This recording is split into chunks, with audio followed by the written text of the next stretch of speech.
안녕하세요, 이 팀장입니다. 오늘은 소위 말하는 제2외국어 중에서 중어중문학과, 일어일문학과 다음으로 학생들이 꽤 많이 선택하는 전공인 불어불문학과, 독어동문학과, 노어노문학과에 대해 분석하는 콘텐츠를 진행하고자 합니다. 원래 프랑스와 독일만 묻고 러시아 관련 전공은 따로 분리하여 콘텐츠를 제작할까 했지만 모두 난해한 언어들이라는 공통점이 있기도 하고 분량상 애매해질 수 있을 것 같아 새 학과를 편의상 묻게 되었습니다. 그리고 어문계열 전공들이 선호도가 높지는 않지만 인문계열 학생들이 3학년 때 입결 때문에 해당 전공으로 돌려볼지 고려하는 경우가 꽤 있어서 꾸준히 특정 국가 및 언어에 호기심을 가졌던 학생이든 급히 전공을 돌리고자 하는 학생이든 해당 학과에 지원하고자 할 때 만들 수 있는 비교과 소스를 짚어보는 식으로 콘텐츠를 진행하고자 합니다. 외국어 관련 전공들은 기본적으로 수시 전형을 준비하는 데 있어 어느 정도 틀이 비슷하기 때문에 영어 영문학과, 중어 중문학과 및 일어일문학과 소수학과들에 대해서 이 팀장이 진행했던 콘텐츠 역시 꼭 함께 읽어보시기를 바라며 바로 시작해보도록 하겠습니다. 첫 번째로 불어 및 프랑스 키워드를 포함한 전공들이 모음입니다. 이 팀장이 영어 영문학과 콘텐츠를 통해서도 말씀해드렸지만 프랑스어 학과 및 호술할 학과들을 포함해 어문계열 학과는 보통 해당 국가의 언어와 문학, 지역학을 배운다고 생각하시면 됩니다. 첫 번째로 언어와 관련해서는 프랑스어는 라틴어에서 파생된 언어로 우리나라 사람들이 쉽게 배울 수 있는 언어라고 하기는 어렵습니다. 사실 어느 외국어든 배우기 힘든 것은 매한가지이지만 프랑스어의 경우 우리나라 말에는 없는 발음도 구사해야 하고 문법 체계도 다르기 때문에 까다로운 측면이 있습니다. 프랑스 언어와 관련해 진로 희망을 잡는 케이스 중 대표적인 사례가 국제기구 진출에 해당합니다. 여러 외국어 전공 중 특히 불어불문학과 또는 프랑스 관련 학과를 지망하는 학생들 중에서 국제기구 진출을 지망하는 경우가 많았던 기억이 나는데 이는 유엔을 비롯한 여러 국제기구에서 프랑스어를 공식 언어로 채택하고 있기 때문이라 할 수 있습니다. 배우기 어렵기는 하지만 프랑스어를 능숙하게 구사할 수 있다면 국제기구에서 실무를 처리하는 데 보다 용이할 것입니다. 또한 식민지배의 영향으로 아프리카의 여러 국가에서도 프랑스어를 사용하기 때문에 이와 관련해 아프리카 언어권으로의 진출로 방향성을 잡을 수도 있습니다. 두 번째로 문학과 관련해서는 학생들이 어문계열 하면 해당 국가의 언어나 국가에 대해 전반적으로 배운다는 것은 가늠을 하고 있습니다만 커리큘럼에서 해당 국가의 문학작품을 배우는 것이 꽤 큰 하나의 축을 차지한다는 것은 잘 모르는 경우가 많습니다. 그래서 비교과에서 문학작품을 읽는 것이 중요하다는 생각을 많이 하지 않거나 프랑스 문학작품은 거의 읽지도 않은 경우가 있는데 문학작품 자체를 음미하는 것에 더해 문학작품을 통해 당시의 역사나 문화 그리고 시민의식 등을 파악한다는 관점으로 문학작품에 접근해보는 것이 좋습니다. 대표적인 프랑스 문학에는 생텍쥐페리의 어린 왕자, 빅토르 위고의 레 미제라블이 있습니다. 레 미제라블은 특히나 프랑스 혁명 전후의 시대적 배경이 들어있는 소설로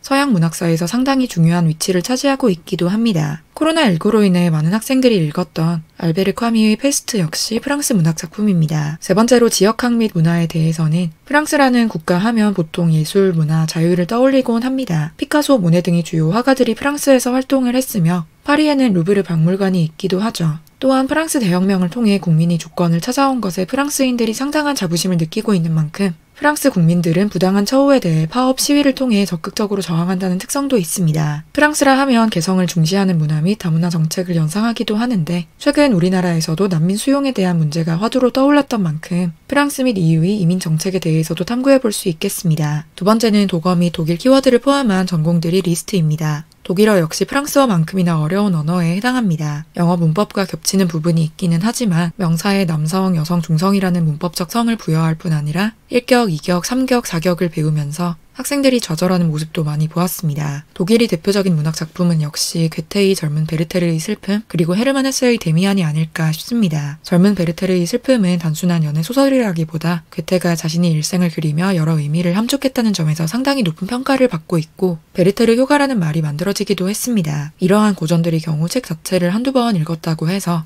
해당 작품을 이해했다고 보기는 어렵습니다. 그래서 특정 파트를 이해하기 위해 해당 작가의 일생, 당시 시대상 등을 추가로 조사해서 여러분만이 해석을 발표했다는 등의 내용이 있다면 작품에 대한 깊이도 더하고 또 해당 문화권 및 국가에 대한 이해도 증진했다는 점에서 좋은 포인트가 될 수 있을 것입니다. 또 여러 가지 특징에 대해 언급을 해보자면 독일은 유럽 국가 중 우리나라와 꽤 교역을 많이 맺는 국가입니다. 따라서 경영이나 외교 통상, 무역 쪽 비교과가 들어있는 학생들이 독일 관련 학과로 3학년 때 학과 방향성을 틀고자 한다면 독일 언어 및 문화에 대한 이해를 넓혀 독일을 대상으로 하는 무역, 마케팅 쪽 진로를 희망한다는 방향도 설정할 수 있습니다. 또한 평화통일 교육을 실시하는 학교도 꽤 있을 텐데 독일 역시 우리나라처럼 분단되어 있다 베를린 장벽이 붕괴하고 통일된 역사가 있는 만큼 독일의 통일 과정, 우리나라가 이를 통해 얻을 수 있는 인사이트를 연결해서 탐구해 보시는 것도 추천해 드립니다. 세 번째는 노어 및 러시아 키워드를 포함한 전공들이 목록입니다. 노어는 러시아어를 한자로 표기한 것인데 아무래도 오래된 느낌이 있기도 하고 노어라고 하면 러시아가 직관적으로 떠오르지는 않아서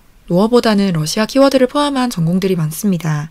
러시아 하면 상남자라는 밈이 있을 정도로 거친 이미지를 떠올리는 경우가 많습니다. 오늘 다루는 학과 중에서 굳이 따져보자면 프랑스가 가장 부드러운 이미지, 그 다음으로 독일이 비교적 딱딱하고 루틴화된 이미지, 그 다음 러시아가 최근에는 전쟁 등으로 인해 더욱 거친 이미지로 프랑스, 독일, 러시아 순으로 강한 이미지를 가지고 있다고 보시면 되겠습니다. 오늘 다루는 언어가 모두 그러했지만 러시아어도 정말 난해한 언어 중 하나로 손꼽히고 있습니다. 세계의 여러 언어를 형태론적 구조에 따라 분류하면 교차어, 굴절어, 고리버, 포화버로 러시아어는 이중 단어의 형태가 변함으로써 문법적 기능을 나타내는 굴절어에 해당하는데 한국어는 교차어라 특성이 다르니 당연히 우리나라 사람들이 배우기 어렵습니다. 그래도 러시아어는 슬라브어파에 속하는 언어로 러시아어를 잘 배워두면 슬라브어 계열 언어를 추가 학습하기에는 수월하다고 하기는 합니다. 러시아 문학에는 도스토옙스키의 죄와 벌, 톨스토이의 전쟁과 평화와 같은 수작들이 많이 있고 러시아 하면 문학이 정말 유명하기 때문에 특히 노어노문학과 러시아 관련 학과를 지망하는 학생들이라면 문학 작품에 대한 애정어린 탐구를 보여주시면 좋을 것입니다. 정치에 관심이 있는 학생들이 러시아에 대한 탐구를 진행한다는 점도 특징적입니다. 러우 전쟁이 지속되는 만큼 러우 전쟁의 양상 및 각국의 이해관계, 중러 관계 등 국제정치 쪽에 관심이 있는 학생들도 있고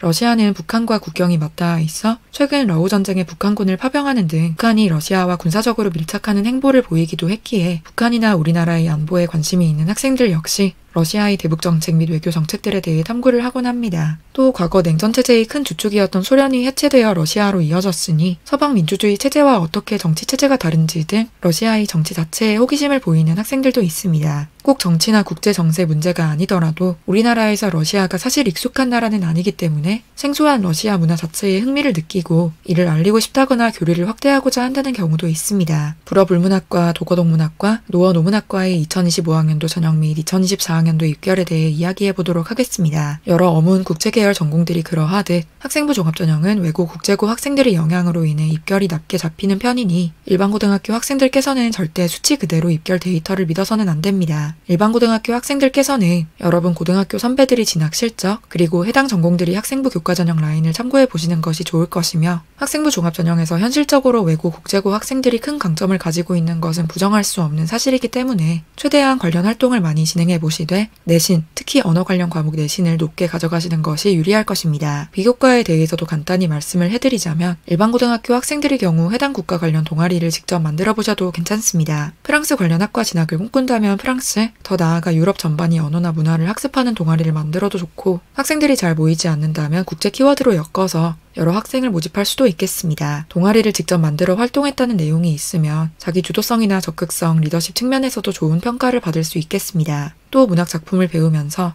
해당 작품 속 사회상을 분석하는 것에 그치지 않고 비슷한 시기에 여러분이 관심 있는 국가의 사회상은 어떠했는지 또는 우리 문학과 해외 문학에서 공통으로 발견할 수 있는 사회 문제 및 정서가 있는지 등을 연계해서 두 작품을 비교 분석할 수도 있습니다. 이 팀장이 한국외국어대학교 학생부 종합 면접형 전형을 준비하는 방법에 대한 콘텐츠를 진행하면서도 자세히 설명했지만 어문계열 학과에는 언어를 수단으로 접근하는 방법과 목적으로 접근하는 방법 두 가지가 있습니다. 자세한 내용은 해당 콘텐츠를 읽어보시되 간단히 말씀을 드리자면 특정 어문학과에 진학했다고 해서 반드시 해당 언어를 사용하는 번역가, 외교관 등을 지망할 필요는 없다는 뜻입니다. 어문계열 학과에서도 해당 언어만 배워서 사회에 진출할 때 길이 넓지는 않다는 것을 알고 있는 만큼 러시아 관련 학과라고 한다면 반드시 러시아 언어나 문학을 심층 탐구하겠다는 학생만 뽑는 것이 아니라 우리 노어노문학과 또는 러시아 학과에서 배운 언어 문화적 역량을 어떻게 활용할 것인지 그 과정에서 러시아어 또는 러시아 문화에 대한 이해가 필요한 이유는 무엇인지에 대해 통찰을 가지고 있는 학생들 역시 적극적으로 뽑고 있습니다. 또 그 과정에서 해당 국가의 문학,